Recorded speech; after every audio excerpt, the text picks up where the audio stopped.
इसके पहले online class में हम आपको मृदा परिच्छेदिका यानी सोइल प्रोफाइल बता रहे थे। अब इसके संस्तर आपको बताना है कि कितने ये हॉरिजन में पाया जाता है। तो ये तो मैंने बता ही दिया है। अब एक एक का थोड़ा संक्षेप में सुनिए। असंस्तर यानी ए हॉरिजन, यह मृदा का सबसे ऊपरी संस्तर है जिसमें पौधों की पत्तियां, तनों तथा जड़ों का संचय होता है। पौधों की अवशेष पदार्थों से युक्त इस संस्तर का विस्तार 2.5 सेंटीमीटर से 50 सेंटीमीटर तक होता है।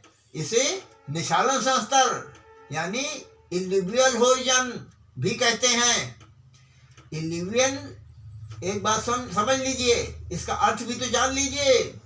इल्यूविएशन मीन्स वॉश आउट।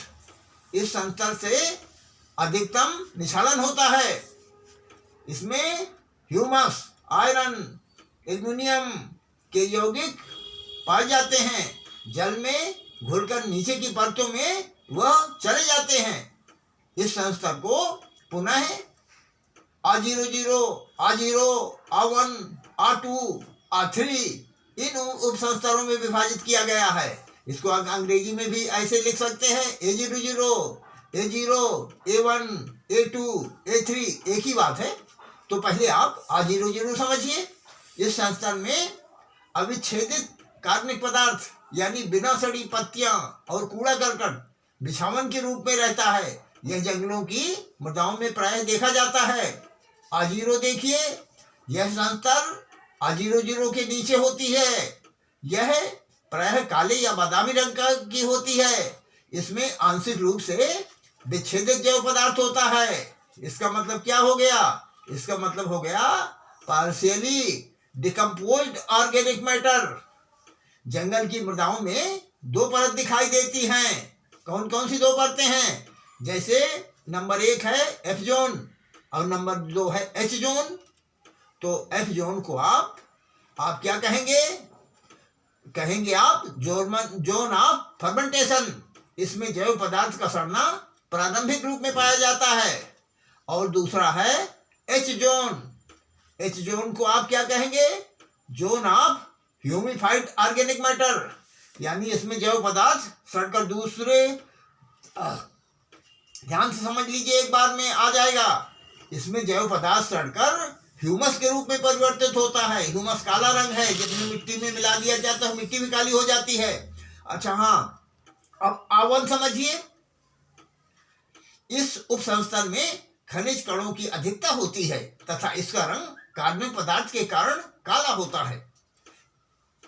A2 समझिए।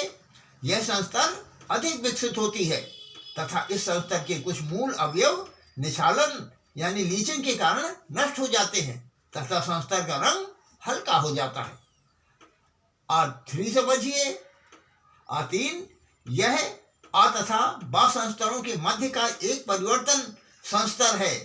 समझ गए कि नहीं? ये आ और बा के संस्तर के मध्य का परिवर्तनशील संस्तर है। इसका मतलब जानते हैं कि नहीं? Transitional layer. समझ गए? जो प्रायः अनुपस्थित रहता है। अब इसके बाद आपने A3 को अच्छी तरह से समझ लिया। अब बा संस्तर देखिए।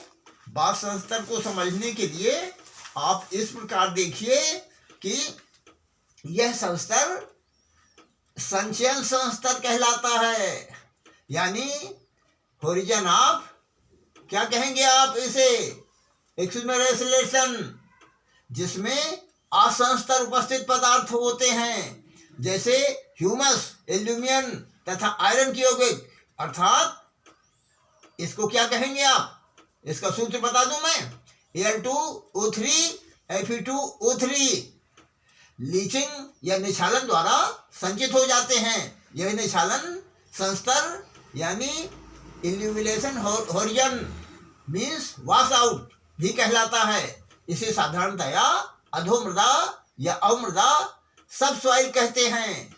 इसे B1, B2, B3 उप संस्तरों में विभाजित किया जाता है। इसको आप ऐसे भी कह सकते हैं B1, B2 एंड B3। तो पहले B1 देखिए।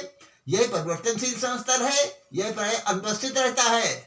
बात 2 देखिए, यह उप संस्तर में सिलिकेट, लोहा और एल्यूमिनियम के यौगिक अधिक होते हैं, जिससे इनका रंग बादामी होता है। यह संचयन स्तर कहलाता है। बात 3 देखिए, इसको B3 भी कह सकते हैं। यह एक परिवर्तनशील संस्तर है जो उपस्थित या अनुपस्थित हो सकता है। अब संस्तर देखिए, यह मूल संस्तर पदार्थ है। समझ गए कि नहीं आप? यह मूल पदार्थ का संस्तर है, जिसकी ऊपरी सतह में थोड़ा बहुत परिवर्तन आ जाता है।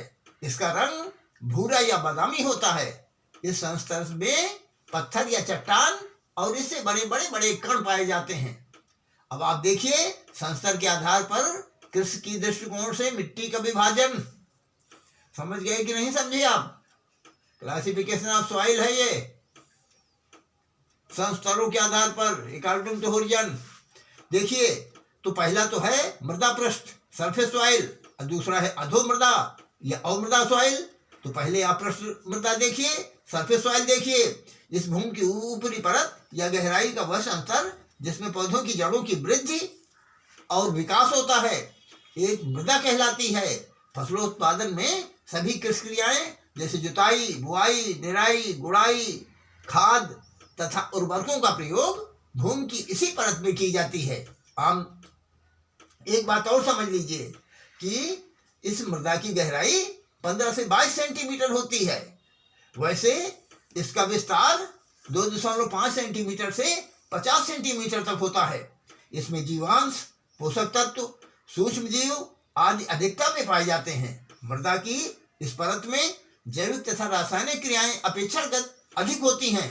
पौधों की वृद्धि, विकास एवं फसल की उपज मृदा की इसी परत की उत्पादकता, उर्वरता पर निर्भर करती है। तो इस प्रकार से आपने इसके भौतिक, रासायनिक व जैविक गुण पौधों की वृद्धि व विकास पर सीधा प्रभाव डालते हैं।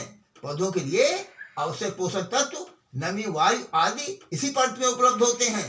दूसरा और सुन लीजिए, अधो मृदा या अवमृदा सबसॉइल। मिट्टी में पृष्ठ मृदा के नीचे का भाग अवमृदा कहलाता है, सबसॉइल कहलाता है। अवमृदा की गहराई कुछ सेंटीमीटर से लेकर के कई मीटर तक होती है।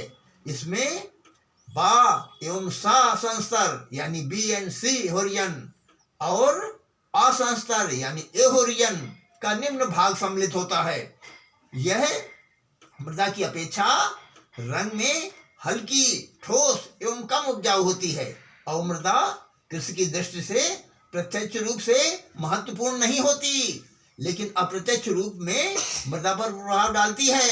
अवमृदा मृदा में जल एवं वायु की मात्रा को प्रभावित करके फसल उत्पादन को प्रभावित करती है।